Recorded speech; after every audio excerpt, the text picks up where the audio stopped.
पोखरा airport, जिसकी funding China ने की थी।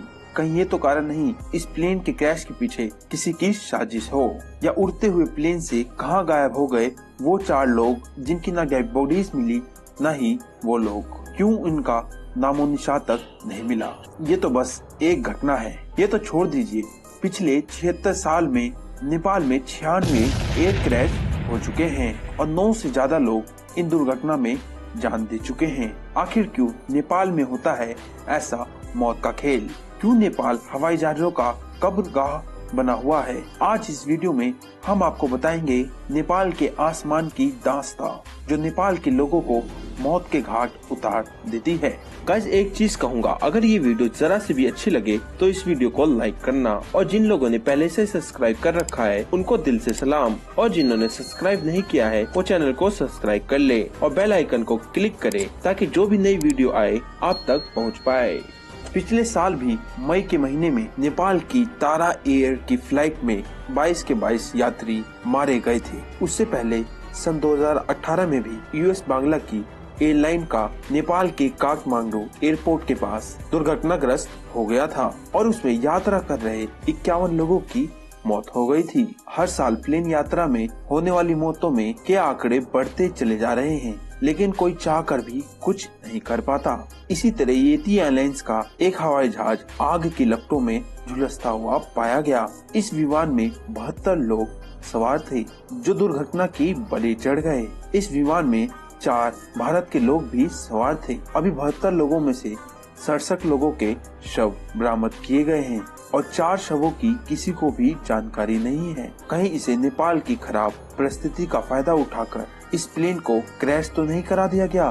फ्रेंच गवर्नमेंट के साथ मिलकर नेपाल इसकी इन्वेस्टिगेशन कर रहा है। नेपाल के तास्केक डिस्ट्रिक्ट के पुलिस ने चीफ सुपरिटेंडेंट अजय केसी का कहना है ये नेपाल के इतिहास का सबसे डरावना और सबसे खतरनाक प्लेन क्रैश है। नेपाल के सेफ्टी एविएशन नेटवर्क के अनुसार ये नेपाल की हिस्ट्री का तीसरा सबसे दर्दनाक हादसा भी है। इनका कहना है नेपाल के एयर रूट का बेहद खराब वेदर, लो विजिबिलिटी और माउंटेनियस टोपोग्राफी, ये सभी नेपाल के इन डिजास्टर्स का कारण है। आपको बता दें, नेपाल के पहाड़ों को ही विमानों की इन दुर्घटना का बड़ा कारण माना जाता है। दुनिया के सबसे ऊंचे पहाड़ों में से 14 पहाड़ नेपाल में हैं, जो भले ही नेपाल को बेहद ही खूबसूरत टूरिस्ट डेस्टिनेशन बनाते हैं, लेकिन इन पहाड़ों की वजह से मौसम का कोई भरोसा नहीं रहता। यहाँ पर कभी भी मौसम खराब हो जाता है और लो विजिबिलिटी के कारण पायलट्स अपना कंट्रोल खो देते हैं। कई बार रडार से मिसिंग हो जाते हैं। इन पहाड़ी रास्तों से प्लेन को निकालने के लिए दुनिया के बेस्ट स्किल्स की जरूरत है। नेपाल के नॉर्थ ईस्ट में टाउन ऑफ लुक्ला के एयरपोर्ट को दुनिया का सबसे खतरनाक एयरपोर्ट माना जाता है।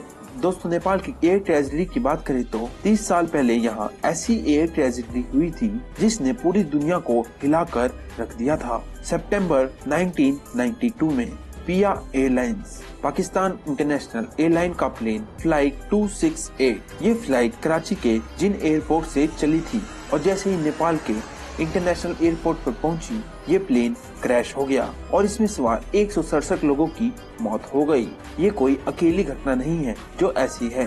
यहाँ पर अक्सर ही ऐसी खतरनाक दुर्घटनाएं होती रहती है।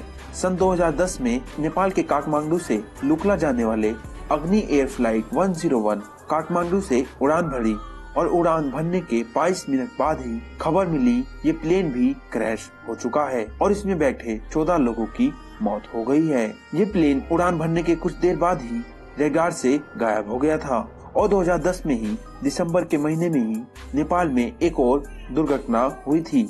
ये भी तारा एयरलाइंस की फ्लाइट थी और ये लमिंडा से काठमांडू तक उड़ान भरने वाली थी। उड़ान तो भर चुकी थी, लेकिन उड़ान के कुछ देर बाद ही ये फ्लाइट दुर्घटनाग्रस्त हो गई और इसमें 22 लोगों की जान चली गई, जिसमें प्लेन के क्रू मेंबर्स भी शामिल थे। दुर्घटना को 1 साल भी नहीं हुआ था कि 2011 में सितंबर में बुद्धा एयर का रीच क्राफ्ट 1900D एयरक्राफ्ट भी नेपाल के ललितपुर के पास क्रैश हो गया और इसमें कुल 22 लोग सवार थे, जिसमें से 10 लोग तो भारत के थे। ये प्लेन क्रैश भी इतना डेंजरस था कि सभी 22 लोग मारे गए। यहाँ के प्लेन में सवार होना मतलब मौत को आवाज देकर बुलाना। नेपाल के पास न वो रिक्वायर्ड स्किल्स है पायलट्स की, और न ही ट्रेन एविएशन स्टाफ, और न ही हाईली मोटिवेटेड प्रोफेशनल लोग जो आने वाले समय में नेपाल के एविएशन सेक्टर में अपना करियर बनाना चाहते हों। यहाँ पर बजट की भी बहुत कमी है जो इन सब सिचुएशन को और भी ज्यादा इन्फ्लेट कर देती है। बजट की कमी के कारण सेफ्टी और प्रिकॉशन पर कोई भी ध्यान नहीं दिया जाता, जिसकी वजह से नेपाल बन गया है हवाई जहाजों का कब्रिस्तान, और हर साल दर्दनाक एक हादसा अपने ट्रैक रिकॉर्ड में दर्ज करता रहता है। दोस्तों, आपका क्या विचार है इस बारे में, आप हमें कमेंट में जरूर बताएं। अगर आपको ये जानकारी अच्छी लगी हो तो हमारे चैनल को सब्सक्राइब कर लें और वीडियो को लाइक कर लें, और आगे ऐसी जानकारी आपको मिलती रहे। तब तक के लिए अलविदा।